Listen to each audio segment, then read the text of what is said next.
Good morning students. आज मैं आपके समक्ष कक्षा 12 के रसायन विज्ञान का पहला जो चैप्टर है विलयन, उसके कुछ कॉन्सेप्ट लेके आपके समक्ष आया हूँ। तो टॉपिक स्टार्ट करते हैं। विलयन, विलयन मीन्स सॉल्यूशन, यानी अंग्रेजी में कहेंगे इसे सॉल्यूशन। मैं बीच बीच में कोशिश करूँगा कि जो कीवर्ड्स हैं इंग्लिश में भी उसको रिपीट करूँ, ताकि इंग्लिश मीडियम के स्टूडेंट्स को भी ये वीडियो देख के रसायन विज्ञान का ये कॉन्सेप्ट समझ में आ जाए। विलयन यानी सॉल्यूशन। क्या होता है सॉल्यूशन? देखो, दो या दो से अधिक अवयवों का जो समांगी मिश्रण होता है उसे कहते हैं विलयन। दो या दो से अधिक अवयवों का समांगी मिश्रण विलयन कहलाता है। यानी the homogeneous mixture of two or more components is called solution. एक प्रकार का होमोजीनियस मिक्सचर यानी समांगी मिश्रण होता है। इसके दो घटक होते हैं, एक होता है विलेय और दूसरा एक होता है विलेय और दूसरा होता है विलायक। विलेय यानी सॉल्यूट और दूसरा होता है सॉल्वेंट। अब देखिए, जनरली होता क्या है कि जिसको घोला जाएगा वो होता है विलेय और जिसमें घोला जाएगा वो होता है विलायक। यानी जैसे चीनी और पानी का हमने विलयन बनाया, समांगी मिश्रण बनाया, तो चीनी और पानी के समांगी मिश्रण में किसको घोला गया? चीनी को घोला गया। तो चीनी किसका काम? चीनी क्या है? जो शुगर है वो क्या है? विलेय। और विलायक का मतलब हुआ जल, यानी किसमें घोला गया? जल। यानी जिसको घोला जाएगा वो विलेय होगा और जिसमें घोला जाएगा वो विलायक होगा। ये लेकिन ये जो डेफिनेशन है ये केवल चीनी जो सामान्य हम बना सकते हैं उसमें दिखता है, लेकिन अन्य चीजों में हमें ये पहचानने में कठिनाई होती है कि विलेय क्या है, विलायक क्या है। तो इसकी रियल डेफिनेशन क्या हुई? देखो, मिश्रण का वह अवयव जो कम मात्रा में होता है, सिंपली बहुत आसान है, विलयन का वह अवयव जो कम मात्रा में होता है उसे कहते हैं सॉल्यूट यानी विलेय, और जो अवयव अधिक मात्रा में होता है उसे कहते हैं विलायक। अभी याद करने के लिए डेफिनेशन, वैसे आप लोगों को मैं नोट्स भी भेजूंगा, लेकिन जनरली पहले समझ लो इसको कि विलेय का मतलब हुआ वह अवयव, विलयन का वह अवयव जो कम मात्रा में होगा उसे कहेंगे विलेय, और वह अवयव जो अधिक मात्रा में होगा उसे कहेंगे विलायक। जैसे चीनी पानी हमने शरबत बनाया, यानी विलयन की बात करें तो शरबत एक विलयन है। किस किस से मिलकर बना? चीनी और पानी यानी जल। यहाँ पे चीनी की इस शरबत यानी ये विलयन है, इस विलयन में चीनी कम मात्रा में है, तो ये क्या होगी? विलेय। और अधिक मात्रा में क्या है? पानी है, तो इसका ये क्या होगा? ये होगा विलायक। ये अधिक मात्रा में है तो ये होगा विलायक। तो जनरल सी डेफिनेशन अगर हम देखें तो किसी विलयन का वह अवयव जो कम मात्रा में होता है उसे कहते हैं विलेय, और जो अवयव अधिक मात्रा में होता है उसे कहते हैं विलायक। ठीक है। तो क्योंकि कभी कभी क्या होता है कि चीनी और पानी द्रव विलयन में तो हमें पता चल जाता है कि कौन घुल रहा है, किस में घुल रहा है, तो यहाँ पे विलेय विलायक पहचान सकते हैं। लेकिन विलयन जो होते हैं और क्या कहते हैं, ठोस विलयन भी होते हैं और गैसीय विलयन भी होते हैं, तो वहां पे हमारे समझ में नहीं आ पाता है। तो इसके लिए अच्छी डेफिनेशन यही है या समझने के लिए कि जो कम ऐसा अवयव जो कम मात्रा में होगा वो होगा विलेय, जो समांगी मिश्रण में अधिक मात्रा में होगा वो होगा क्या? विलायक। तो ये तो हो गया विलयन। अब हाँ, एक चीज में और आप लोगों को कंफ्यूजन होगा कि ये समांगी क्या है। होमोजीनियस मिक्सचर का मतलब हुआ, देखिए हमने कक्षा शायद 8-9 में या कक्षा 9, हाँ क्लास 9th में हमने पढ़ रखा था सम्मिश्रणों के बारे में, वहां पे है। देखो, समांगी का मतलब हुआ ऐसा मिश्रण जिसके अवयवों का संगठन प्रत्येक आयतन में समान होता है। समांगी मिश्रण का मतलब हुआ ऐसा मिश्रण जिसके अवयवों का संगठन प्रत्येक आयतन में समान होता है। तो जैसे सिंपली मैं अगर बात करूं कि चीनी प्लस पानी को यानी जल को हमने मिला के हमने बना लिया शरबत, अच्छे से घोल लिया है, शरबत बन गया है। एक ग्लास हमने, मतलब 1 चम्मच या 2 चम्मच चीनी डाल के 1 ग्लास अगर हमने शरबत तैयार कर लिया, तो अब उसके बाद देखिए, चाहे हम यहाँ पे टेस्ट करें, इस भाग में टेस्ट करें या लास्ट में बॉटम भाग में टेस्ट करें, तो चीनी की मात्रा यानी मिठास जो होगी, स्वीटनेस जो होगी, मिठास जो होगी वो समान होगी। ऐसा नहीं कि नीचे पे मिठास ज्यादा होगी और ऊपर पे मिठास कम होगी, ऐसा नहीं होगा। मिठास समान होगी, इसका मतलब कैसा मिश्रण बन गया? समांगी। हालांकि कभी कभी ऐसा होता है कि जब हम अच्छे से घोलते नहीं है, चीनी घुली नहीं रहती, नीचे पे बैठी रहती, तो ऐसी कंडीशन में नीचे जहाँ पे चीनी घुली नहीं है तो नीचे नीचे पे मिठास ज्यादा होगी, तो वहां पे वो विलयन नहीं हुआ। तो विलयन बनने के लिए विलेय और विलायक का समांगी मिश्रण होना जरूरी है। तो समांगी मिश्रण का मतलब हुआ मिश्रण के अवयवों का संगठन प्रत्येक आयतन में समान होता है, तो उसे कहते हैं समांगी मिश्रण। और विलयन भी एक प्रकार का समांगी मिश्रण है जो दो कंपोनेंट यानी दो घटकों से मिलकर बना होता है। एक होता है विलेय यानी जो कम मात्रा में होगा, दूसरा होता है विलायक जो अधिक मात्रा में होगा। अब बात करते हैं विलयन के प्रकार की। ठीक है, नेक्स्ट टॉपिक स्टार्ट करते हैं, टाइप्स ऑफ सॉल्यूशन, विलयन के प्रकार। ठीक है, यानी टाइप्स ऑफ सॉल्यूशन। ठीक है, टाइप्स ऑफ सॉल्यूशन यानी विलयन के विलायक की प्रकृति के आधार पर, विलायक की अवस्था के आधार पर विलयन तीन प्रकार के होते हैं। प्रकृति के आधार पर विलयन कितने प्रकार के होते हैं? तीन प्रकार के। ठोस विलयन पहला, दूसरा हो गया द्रव विलयन, और तीसरा जो हो गया वो हो गया गैसीय विलयन। सामान्यतः तीन प्रकार के विलयन होंगे, ठोस विलयन, द्रव विलयन और गैसीय विलयन। ठोस विलयन का मतलब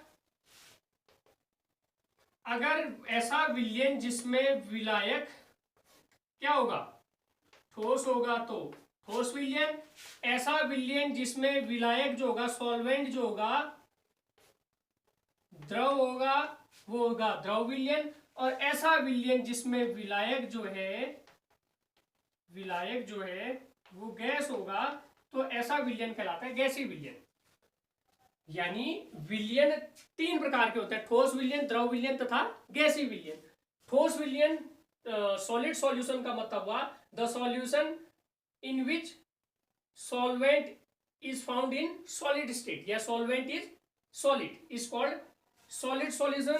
The solution in which solvent is liquid is called liquid solution, and the solution in which solvent is gas is called gaseous solution. तो तीन प्रकार के विलयन हमारे हो गए, ठोस विलयन, द्रव विलयन और गैसीय विलयन। हालांकि प्रत्येक विलयन तीन अलग अलग प्रकार के हो सकते हैं विलायक के आधार पर। विलायक के आधार पर ये तीन तीन प्रकार के हो सकते हैं। क्यों? क्योंकि विलायक क्या हो सकता है, विलेय के आधार पर तीन प्रकार के हो सकते हैं। ठोस विलयन में विलायक तो ठोस है, लेकिन विलेय ठोस भी हो सकता है। ठोस में ठोस का विलयन, ठोस में द्रव का विलयन और ठोस में गैस का विलयन।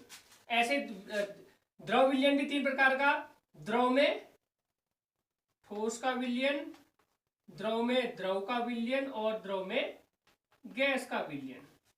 इसी प्रकार गैसीय विलयन भी तीन प्रकार के हो सकते हैं, गैस में ठोस का विलयन, गैस में द्रव का विलयन और गैस में गैस का विलयन। तो इस तरह से टोटली जो विलयन के प्रकार जो हो गए, द्विअंगी विलयन की हम बात कर रहे हैं। तो विलयन कितने प्रकार के हो गए? तीन प्रकार के ठोस विलयन, तीन प्रकार के द्रव विलयन और तीन प्रकार के गैसीय विलयन। एग्जाम में मोस्टली, क्योंकि द्रव विलयन तो जनरली हम परिचित भी हैं, जैसे द्रव विलयन से हम परिचित भी हैं, जैसे पानी में चीनी या पानी में नमक घोल के हम द्रव विलयन बना लेते हैं। लेकिन कुछ टिपिकल प्रकार के ठोस विलयन और गैसीय विलयन होते हैं, इनके एग्जाम्पल एग्जाम में पूछे जाते हैं, एक नंबर के क्वेश्चन बोर्ड में। तो इनके एग्जाम्पल बहुत ज्यादा इंपॉर्टेंट है। इसके लिए एक सारणी में यहाँ पे बना लेता हूँ। देखिए, टाइप्स ऑफ सॉल्यूशन के लिए टाइप्स ऑफ सॉल्यूशन, विलयन के प्रकार, विलायक क्या होगा, विलेय क्या होगा और उसका एग्जाम्पल यानी उदाहरण क्या होंगे।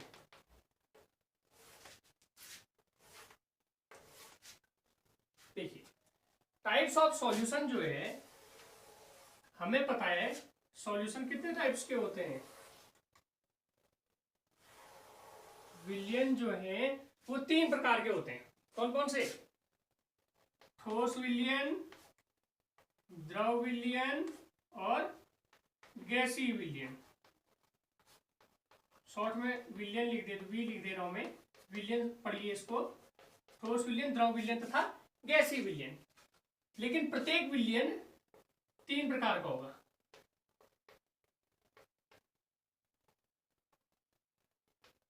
ठीक है, तो ठोस विलयन में विलायक तो तीनों कंडीशन में ठोस विलयन है तो विलायक कैसा होगा? ठोस विलयन का मतलब वह विलयन जिसमें विलायक ठोस होता है उसे ठोस विलयन कहते हैं। तो तीनों में विलायक कैसा होगा? ठोस होगा। द्रव विलयन में तीनों में विलायक कैसा होगा? द्रव होगा। और गैसीय विलयन में विलायक कैसा होगा? विलायक कोई गैस होगी। ठीक है, तो ठोस विलयन, लेकिन विलेय अलग अलग हो सकते हैं। ठोस में विलेय ठोस भी हो सकता है, ठोस में विलेय द्रव भी हो सकता है और ठोस में विलेय गैस भी हो सकता है। ऐसे ही द्रव में विलेय ठोस भी हो सकता है, गैस में विलेय द्रव भी हो सकता है ना, सॉरी, द्रव में विलेय ठोस भी हो सकता है, द्रव में विलेय द्रव भी हो सकता है, द्रव में विलेय गैस भी हो सकती है। इसी प्रकार गैस में विलेय ठोस भी हो सकता है, गैस में विलेय द्रव भी हो सकता है एंड गैस में विलेय गैस भी हो सकती है। ठीक है, तो हमारे टोटली विलयन हो गए 3 प्रकार के, 3 प्रकार के, 3 प्रकार के। टोटल कितने हो गए? 3 तिया 9। तो वैसे तो जनरली याद है, जनरली एग्जाम में खैर इतना नॉर्मल चीजें पूछी नहीं जाती कि ठोस विलयन किसे कहेंगे, द्रव विलयन किसे कहेंगे या गैसीय विलयन किसे कहेंगे, लेकिन आप लोगों को पता होना चाहिए ठोस विलयन का मतलब ऐसा विलयन जिसमें विलायक ठोस होगा, जबकि विलेय ठोस द्रव तथा गैस कुछ भी हो सकती है, उसे कहेंगे ठोस विलयन।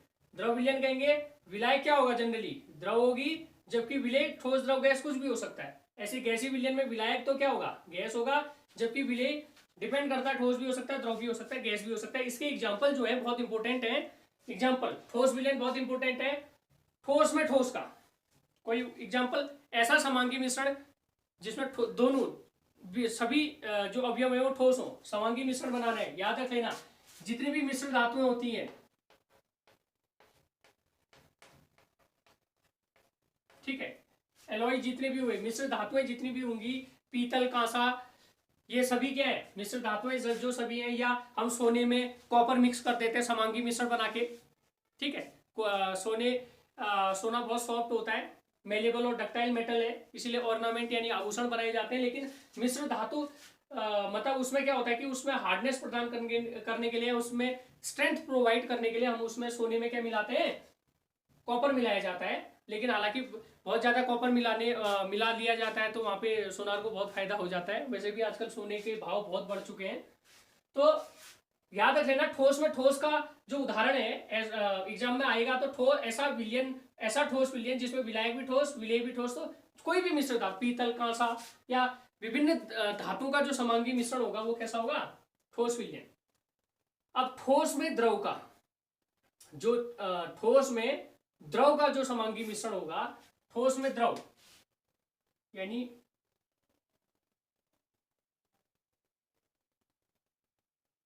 सोडियम तथा, सोडियम को मैंने इसका सिंबल लिख दिया, हाँ, सोडियम तथा मरकरी का सॉल्यूशन। मरकरी लिक्विड स्टेट में पाई जाती है, इसे कहते हैं। वैसे मरकरी के साथ किसी भी धातु का समांगी मिश्रण अमलगम कहलाता है। ठीक है, तो सोडियम और मरकरी का सॉल्यूशन बहुत स्पेसिफिक उदाहरण है, एग्जाम में पूछे जाते हैं और कॉम्पिटिटिव एग्जाम में भी पूछे जाते हैं। तो ठोस में ऐसा ठोस विलयन जिसमें विलायक ठोस हो और विलेय द्रव हो, तो उसका होता है उदाहरण सोडियम में मरकरी। और ठोस में गैस का ये भी स्पेसिफिक है, पैलेडियम में हाइड्रोजन गैस का समांगी मिश्रण। मैंने केवल सिंबल लिख रखे हैं, आप क्या कहते हैं, याद कर लेना या लिख लेना। सोडियम तथा मरकरी का जो समांगी, सोडियम में मरकरी का जो अमलगम होगा वो होगा ठोस में द्रव का विलयन का उदाहरण। ऐसे ठोस में गैस का उदाहरण होगा पैलेडियम धातु तथा हाइड्रोजन का विलयन। अब द्रव विलयन की हम बात करेंगे। द्रव में ठोस, ये तो आप लोगों को सबको पता ही है, कुछ भी शरबत लिख देते हैं।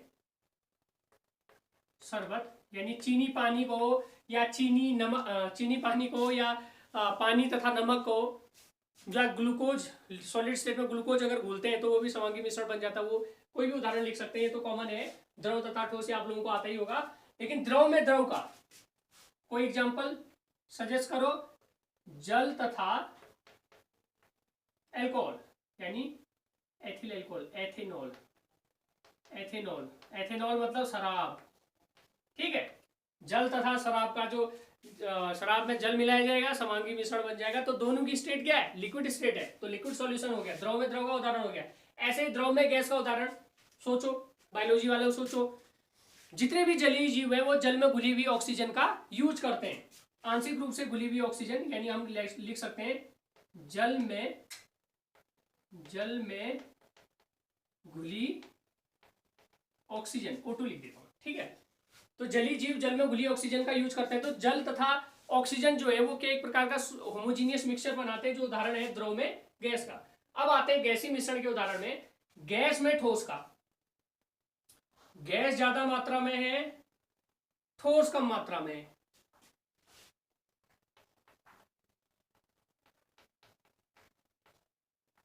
नाइट्रोजन गैस तथा कपूर, बहुत स्पेसिफिक उदाहरण है, याद कर लेना।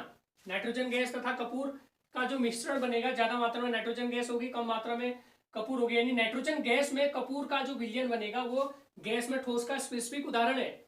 ऐसे गैस में द्रव का, अब गैस में द्रव का, चलो नाइट्रोजन का ही उदाहरण मैं बताता हूँ। नाइट्रोजन गैस में, नाइट्रोजन गैस एंड देख रखा है ये, नाइट्रोजन गैस में द्रव का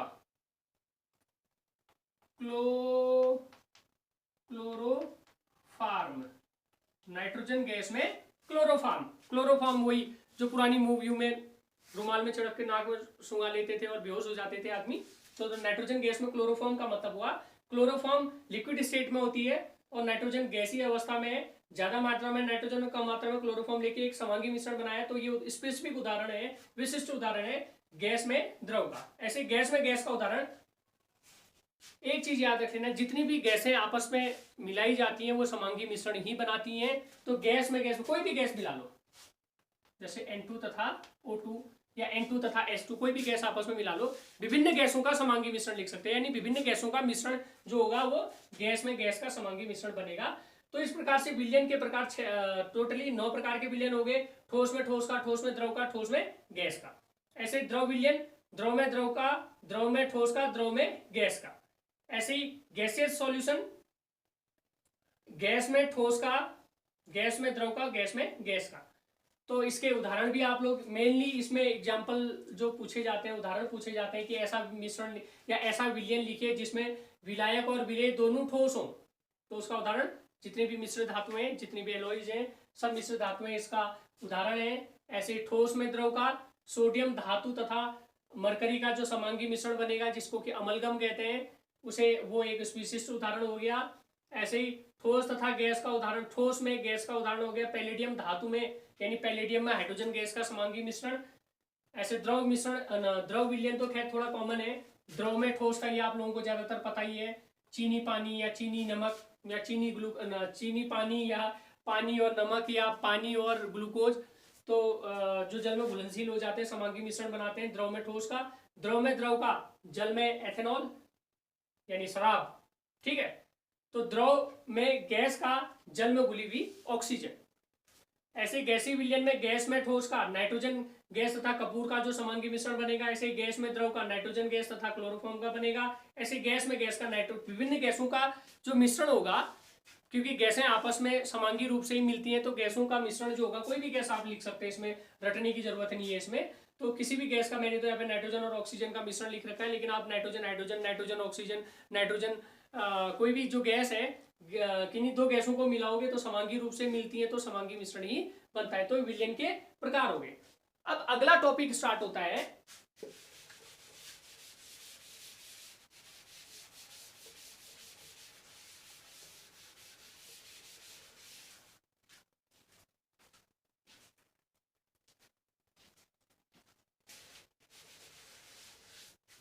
अगला टॉपिक स्टार्ट करते हैं, विलयन की सांद्रता।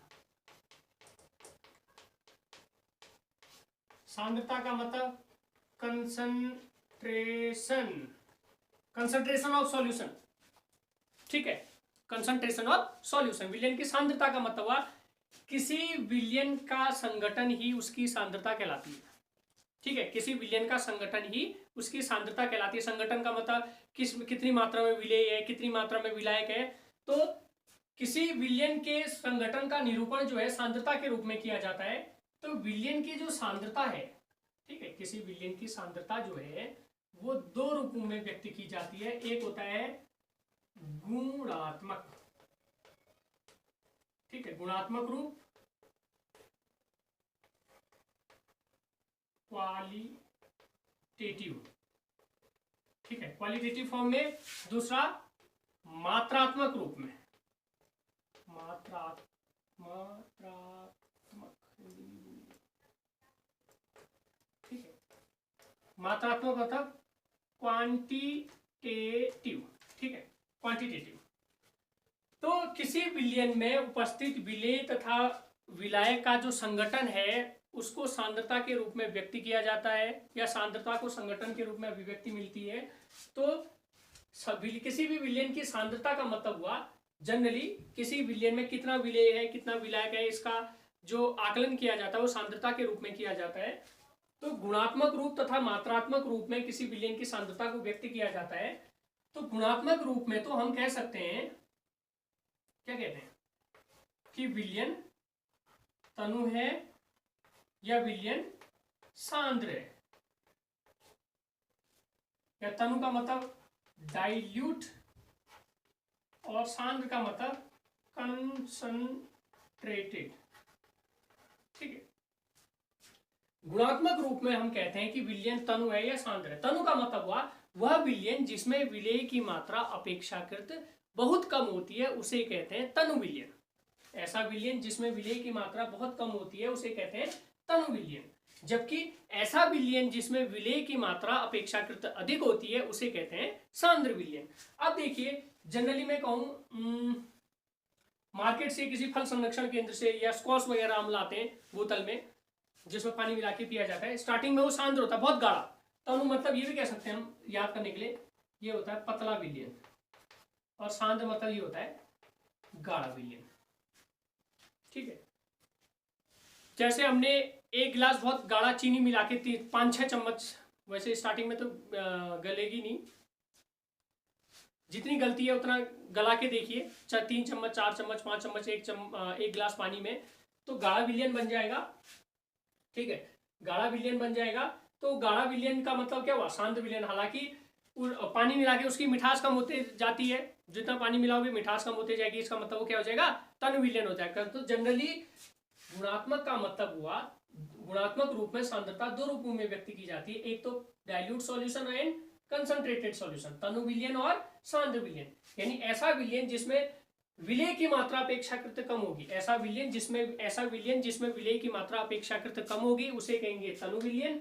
जबकि ऐसा विलयन जिसमें विलेय की मात्रा अपेक्षाकृत अधिक होगी उसे कहेंगे कंसंट्रेटेड सॉल्यूशन यानी सांद्र विलयन। लेकिन तनु और सांद्र विलयन से हमें एग्जैक्ट पता नहीं चल पाता कि कितनी मात्रा में विलेय उपस्थित है, कितनी मात्रा में विलायक उपस्थित है। हम केवल कह सकते हैं, हमें केवल ये पता चल सकता है कि जैसे क्या कहते हैं, हम माल्टा का जूस बना के लाते हैं फल संरक्षण केंद्र में, वो कैसा विलयन है, वो कंसंट्रेटेड सॉल्यूशन है, वो सांद्र विलयन है। हालांकि हम उसमें बाद में क्या होता है, घर में जब हम पीने लायक बनाने के लिए उसमें पानी ऐड करते हैं तो कैसा बनाते हैं, उसे तनु बना के पीते हैं। तो अपेक्षाकृत विलेय की मात्रा जब ज्यादा होगी तो सांद्र यानी गाढ़ा होगा, विलेय की मात्रा कम होगी तो तनु मतलब पतला होगा। तो ये तनु और सांद्र विलयन के द्वारा हमें ये पता तो चल सकता है कि विलेय की मात्रा अधिक है या कम है, लेकिन एग्जैक्टली कितनी मात्रा में विलेय उपस्थित है इसका आभास या इसका आकलन हम नहीं कर सकते। इसीलिए हम विलयन की सांद्रता को मात्रात्मक रूप में आकलित करते हैं। तो विलयन की सांद्रता को मात्रात्मक रूप में व्यक्त करने के लिए मात्रात्मक रूप में विलयन की सांद्रता को व्यक्त अनेक रूपों में किया जाता है। ये रूप पता नहीं इस बोर्ड में भी आते नहीं आते, ट्राई करता हूं। ये रूप क्या क्या होते हैं देखिए। मात्रात्मक रूप का मतलब, क्योंकि गुणात्मक रूप में हम केवल कह सकते हैं कि तनु है या सांद्र है, लेकिन एग्जैक्टली नहीं कह सकते कि कितना सॉल्यूट यानी कितना विलेय है या कितना विलायक है, ये एग्जैक्टली कह नहीं सकते। केवल कह सकते हैं हाँ अधिक है या कम है, लेकिन बिल्कुल एग्जैक्ट हम बता सकते हैं मात्रात्मक सांद्रता द्वारा हम बता सकते हैं कि कितनी मात्रा में विलेय घुला है। तो मात्रात्मक रूप में सांद्रता अनेक रूपों में व्यक्त की जाती है। एक है द्रव्यमान प्रतिशतता, मास परसेंटेज प्रतिशत। दूसरा होता है आयतन, आयतन प्रतिशत। तीसरा होता है, इन दोनों को मिला देते हैं, द्रव्यमान आयतन प्रतिशत। ठीक है, द्रव्यमान आयतन प्रतिशत। अगला पार्ट्स पर मिलियन, मैं शॉर्ट में लिख दे रहा हूँ, पीपीएम सांद्रता। पीपीएम में भी व्यक्त करते हैं, क्या होता है अभी आगे डिस्कस करेंगे, अभी जनरली याद रखो पीपीएम सांद्रता। उसके बाद क्या होता है, मोल अंश में व्यक्त कर सकते हैं। ठीक है, मोल अंश के बाद मोलरता, मोलरता में व्यक्त कर सकते हैं। और क्या कर सकते हैं, मोललता, मोललता। ठीक है, तो ये क्या कहते हैं, किसी विलयन की सांद्रता को अलग अलग रूप में हम व्यक्त कर सकते हैं। तो मात्रात्मक आकलन हम इस प्रकार से सांद्रता का कर सकते हैं। मात्रात्मक जो आकलन करेंगे वो द्रव्यमान प्रतिशतता। ठीक है, द्रव्यमान प्रतिशतता, मास बाय मास, आयतन प्रतिशतता, वॉल्यूम बाय वॉल्यूम। अभी आ जाएगा, ये क्या लिख रहा हूं मैं, द्रव्यमान आयतन mass by volume percentile, ppm parts per million, मोल अंश, मोल अंश का मतलब मोल फ्रैक्शन, अंग्रेजी में अब यहाँ लिखने की जगह नहीं, मैं वैसे बता दे रहा हूँ। Next one is mole fraction, then molarity and then molality. तो अलग अलग रूपों में किसी विलयन का क्वांटिटेटिव एनालिसिस जो करते हैं कंसंट्रेशन का, वो इन रूपों में व्यक्त किया जा सकता है, इन रूपों में रिप्रेजेंट किया जा सकता है। Mass percentage, volume percentage, mass volume percentage, parts per million, mole fraction, molarity, molality, यानी द्रव्यमान प्रतिशतता, आयतन प्रतिशतता, द्रव्यमान आयतन प्रतिशतता, पीपीएम, मोल अंश, मोलरता और मोललता। इन रूपों में व्यक्त करने की जरूरत ये पड़ी, इसीलिए पड़ी कि इन मात्रात्मक आकलन द्वारा हमें पता चल जाता है कि विलयन में, किसी विलयन में कितना विलेय उपस्थित है और कितना विलायक उपस्थित है, यानी एग्जैक्ट जो आकलन है, वास्तविक आकलन इसके द्वारा हो सकता है। इसके द्वारा तो हम केवल कह सकते हैं कि पतला है या गाढ़ा है, यानी विलेय कम है या ज्यादा है। तो इस तरह से आज के लिए इतना ही। तो नेक्स्ट जो इन रूपों की यानी मात्रात्मक आकलन जो हम किया, मात्रात्मक सांद्रता की जो हम बात करेंगे नेक्स्ट वीडियो में करेंगे। आज के लिए इतना ही, इतने काफी। धन्यवाद।